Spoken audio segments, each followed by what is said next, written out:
I scored a huge 103 points in game week 21.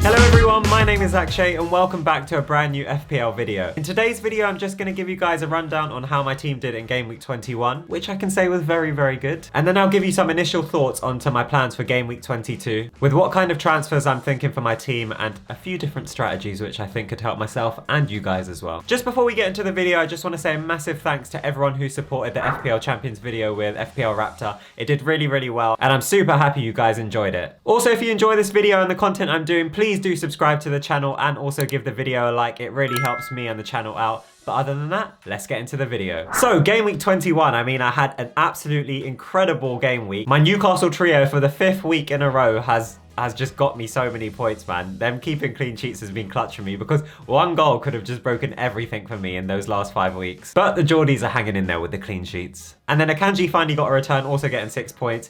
But then my midfield did pretty good. Saka and Rashford, obviously in the Arsenal vs Man United game, both scoring really, really good goals from outside the box.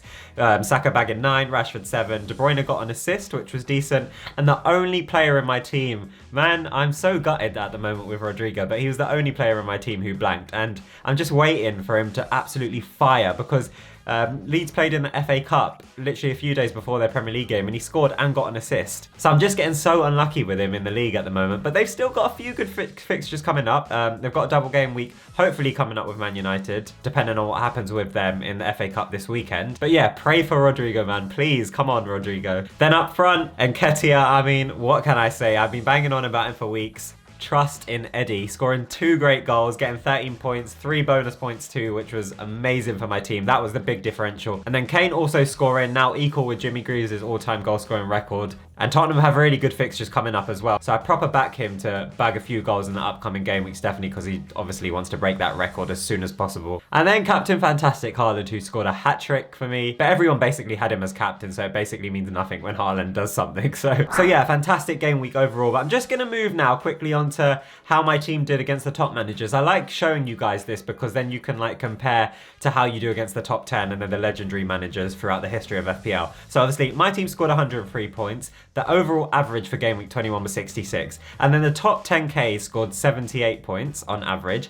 and the legendary managers scored 76 points. So I think my team did absolutely outstanding when you compare to the other teams and especially the top ranked players. And you can definitely see that by my rank swing. So my previous rank was 1.1 mil and now I've gone all the way up to 600k. So it was a 525,000 place swing I went up from, which is a huge arrow. I think it was that equals to around 45% rank gain. So I'm extremely happy with that. I just need to continue and kick on with this form now because like I said, I did set my team up for these upcoming game weeks, which is why I did take that -12 hit, which at the moment now is proven to be vital. That was a great play from me. But anyway, that's enough for game week 21. Make sure you guys comment what your score was for game week 21. I would love to know.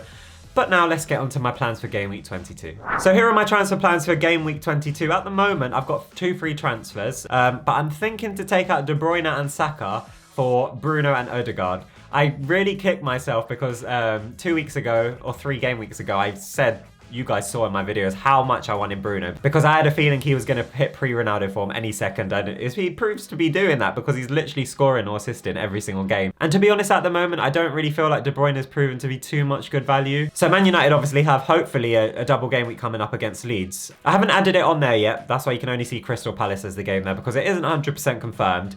But if Man United or Leeds both don't draw, then the game week's pretty much confirmed. So I'm taking that punt. I'm going to be making most likely the transfer from De Bruyne to Fernandes, and then I'm going to downgrade Saka to Odegaard, which I've wanted to do for weeks as well, that I've been saying. So I think that's a very, very solid foundation to be going into the double game week weeks, because if Man United do get that double game week, that's great for this week because then I have Rashford and Bruno. And then going on to game week 23, most likely my plans are going to be Garnacho to Mahrez because I have around 3.4 or something like that in the bank when I make them 2 transfers because they're both downgrades. So then for game week 23, I'm going to have Odegaard, Nketiah, Mahrez, Akanji, and Haaland all double game week, all having double game weeks, I should say. So that's a very good setup in my opinion. I think overall I'm making my team so much stronger by doing them 2 changes and then the single change in game week 23. So yeah, this video was just a brief one. Like I said, I just wanted to show you guys how well I did in game week 21 and then initially my transfer plans for game week 22.